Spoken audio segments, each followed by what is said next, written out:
सरकार धुंद आहे भ्रष्टाचारामध्ये, सरकार धुंद आहे कंत्राट वाटण्यामध्ये, सरकार धुंद आहे कमिशन गोळा करण्यामध्ये।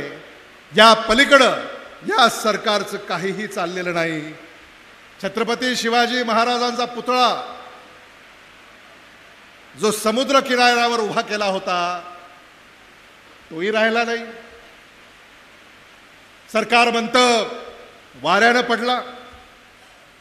वाऱ्यानं पडलेल्या पुतळ्याचं उदाहरण महाराष्ट्राच्या इतिहासामध्ये हे पहिल्यांदाच।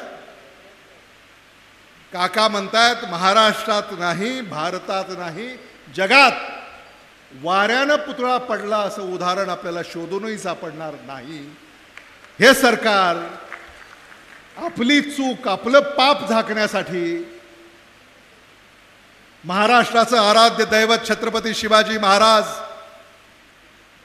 यांचा पुतळा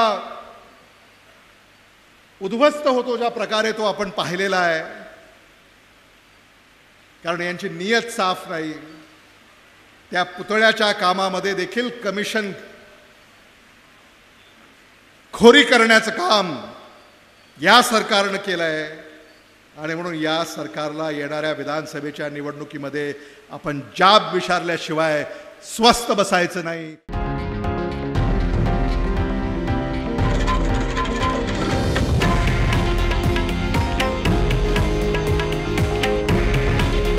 हे आहे देशातील नंबर 1 न्यूज नेटवर्क आणि आपण पाहत आहात TV9 मराठी। काळजी तुमची, हित महाराष्ट्राचं।